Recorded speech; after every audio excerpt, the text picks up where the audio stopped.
मुजफ्फरनगर एक ऐसा जिला है जिसकी खाप पंचायत ने बड़े बड़े फैसले लिए हैं, यानी कि इतिहास के पन्नों में यहाँ की पंचायत के वो फैसले दर्ज हैं जिनमें कभी आज़ादी की लड़ाई लड़ी गई है तो कभी अंग्रेजों के खिलाफ वो आंदोलन की शुरुआत हुई है। मैं ऐसी ही एक इमारत में हूँ। इस इमारत का इतिहास, इसे चौपाल कहते हैं, और उसके साथ साथ 400 वर्षों से ज्यादा पुरानी इस इमारत की खासियत है कि ये बुढ़ाना विधानसभा में तो है, लेकिन खाप पंचायत की पहचान रही है। क्या खासियत है इसकी, और पूरी बात बताएं। जी। खाप इसकी सबसे बड़ी खासियत ये है कि जब भी कोई समाज में कोई प्रॉब्लम क्रिएट हुई है, कोई बाहर से आक्रमण हुआ है, पहले अंग्रेजों के टाइम में हुआ है, मुसलमानों के टाइम में हुआ है, तो यहाँ पे सभी जाति और धर्म से ऊपर उठ के सभी लोगों ने अधिक से अधिक संख्या में एकत्र हुए और फैसले लिए, लड़ाई लड़ी और यहाँ तक अपना आत्म बलिदान खाप के लोगों ने किया है। खाप का मतलब क्या होता है और सोरम चौपाल की खासियत क्या है?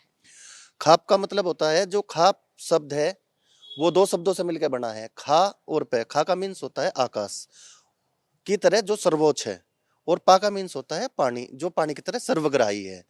तो एक तरीके से अगर हम शब्दों की बात करें तो खाप का मीन्स होता है एक सर्वोच्च संगठन जो आकाश की तरह सर्वोपरि है और पानी की तरह सर्वग्राही है। और अगर हम इसकी बात करें खाप की, तो खापों की हमें जरूरत क्यों पड़ी? क्योंकि पुराने टाइम में जब सब अलग अलग रहते थे, कभी भी कोई भी प्रॉब्लम हुई तो उन्हें एकत्र करने के लिए खापों की हमें जरूरत पड़ी। और खाप भी दो तरह की हैं। एक खाप ऐसी है जैसी हमारी है बालियान खाप है।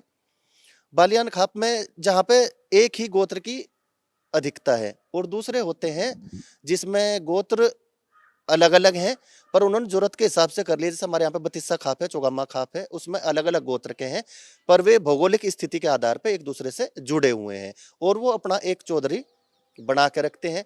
और रही बात सोरम की, सोरम क्यों है खास? सोरम खास इसलिए है क्योंकि सन 1305 में रामराव राणा ने सर्वखाप पंचायत की पुनर्स्थापना करी, अलाउद्दीन खिलजी को युद्ध में हराया और सोरम गांव को जीता।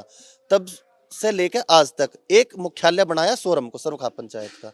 इससे पहले 5 मुख्यालय थे, थानेश्वर, दिल्ली, रोहतक और उज्जैन। उनके बाद में एक मुख्यालय बनाया गया और सन 1305 से लेकर आज तक जो मंत्री है वो सोरम गांव से ही होते हैं, और जो भी फिलहाल है वो सुभाष जी हैं इसके मंत्री। और ये सर्वखाप का मीन जनतंत्र और गणतंत्र, जी, इस चौपाल में कैसे है अंतर इसका?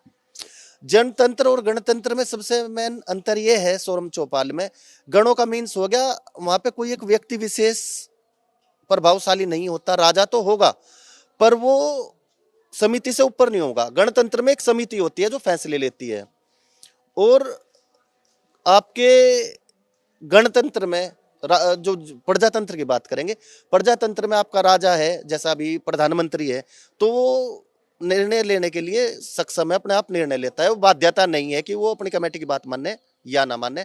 पर इसमें सर्वोच्च कमेटी होती थी, आपकी समिति सर्वोच्च थी। समिति तो सर्वोच्च होती है, लेकिन जब आप खाप की बात करते हैं तो कितना महत्व देते हैं खाप को और कितनी बड़ी बात होती है? खाप तो हमारे लिए सबसे ऊपर चीज है। अगर हम खाप का भी साथ नहीं रहने के या खाप का साथ छोड़ देंगे तो हमारा तो भविष्य अंधकार में चला जाएगा। क्योंकि खापों ने तो पहले भी ऐसे ऐसे निर्णय लिए जिसने जातियां बचाई, देश बचाया, समाज बचाए, और इसमें सर्व समाज सम्मानित है। इस वजह से हमारे लिए सर्व या खाप जो है सर्वोपरि है। इस क्योंकि बार यहाँ पे चुनाव के मुद्दों में कैसे देखते हैं, और क्या आपके लिए बड़े मुद्दे होंगे यहाँ के लोगों के? हमारे लिए तो सबसे बड़े मुद्दे मेन हमारे यहाँ पे जो फसल है गन्ने का है, और हमारा गन्ने का पेमेंट समय से नहीं होता। और हमारे जो पेस्टिसाइड हैं, खाद जैसे कि उर्वरक खाद हैं खेती में यूज होते हैं, उनकी महंगाई बहुत ज़्यादा बढ़ चुकी है। और हमारे यहाँ पे शिक्षा का बहुत ही अभाव चल रहा है, जब से कि ये कोरोना काल में बच्चे पढ़ नहीं पा रहे। इस बार इतिहास के पन्नों से लेकर अभी तक वर्तमान की स्थिति तक कैसे बदला है पूरा खाप का स्वरूप? खाप का स्वरूप अब पहले से काफ़ी बदल गया है। पहले तो हमारे बड़े बुजुर्ग जो थे सभी फैसला बैठ के कर लेते थे। अब जो नई जनरेशन आई है थोड़ा सा उनसे थोड़ा हट के अपना विचार करें और उसमें इकट्ठे तो सभी रहें, तो अभी थोड़ा बदलाव तो आया है पहले मुकाबले।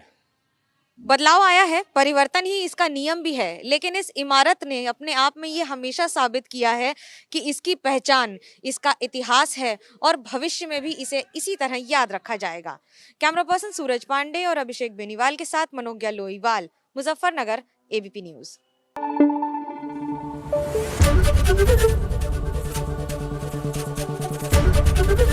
एबीपी न्यूज आपको रखे आगे।